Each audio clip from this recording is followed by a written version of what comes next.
Hello students, welcome to Professor Hamiz Vlogs again. நாம இப்போ பார்க்க போகிறது என்ன அப்படின்னு கேட்டிங்கன்னா எலக்ட்ரிக் ஃப்ளக்ஸ்.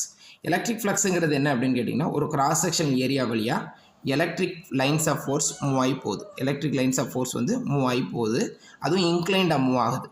உங்களுக்கு தெரியும், எப்பயுமே ஒரு இன்க்ளைண்ட் ஃபோர்ஸை வந்து நம்ம பிரித்தோம் அப்படின்னா ரெண்டாக பிரிக்கலாம், ரைட்டுங்களா? ஒன்று வந்து வெர்டிக்கல் காம்பனன்ட், இன்னொன்று வந்து ஹரிசானல் காம்பனன்ட். வெர்டிக்கல் காம்பனன்ட் ஒன்று, இது வந்து ஹரிசானல் காம்பனன்ட். இது பார்த்திங்கன்னா ஒரு கிராஸ் செக்ஷன் ஏரியா பார்த்திங்கன்னா ஏ, ரைட்டுங்களா? இது ஒரு கிராஸ் செக்ஷன் ஏரியா, ரைட்டுங்களா? இதுக்கு ஒரு சர்ஃபேஸ் இருக்கும், சர்ஃபேஸ் ஏரியா இருக்கும், ரைட்டுங்களா? அதை ஒரு தடவை சொல்லிக்கிறேன். இதுக்கு வந்து ஒரு சர்ஃபேஸ் ஏரியா இருக்கும்.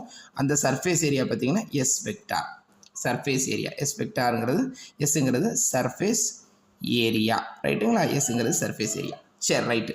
இப்போ வந்து எலக்ட்ரிக் ஃப்ளக்ஸ் அப்படிங்கிறது என்ன அப்படின்னா number of electric lines of force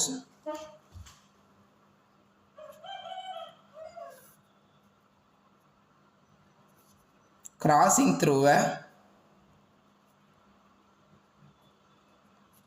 cross sectional area normally னா என்ன? பெர்பெண்டிகுலரா.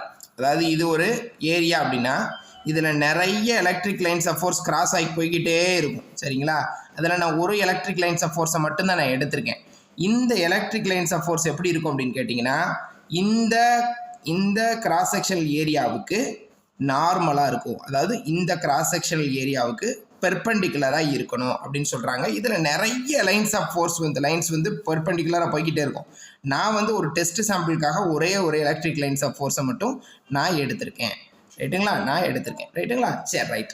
அப்போ இப்போ வந்து electric flux phi is equal to electric flux is equal to phi is equal to electric flux phi is equal to அதுக்கப்புறம் electric field into area.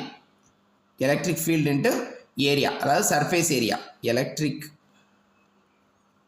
Field into surface area, ரைட்டுங்களா? Electric field into surface area, சரிங்களா?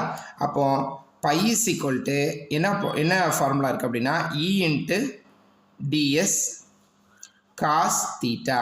By into E into DS cos theta. இதுதான் பார்த்தீங்கன்னா electric ஃப்ளக்ஸினுடைய அந்த theta orient formula, ரைட்டுங்களா?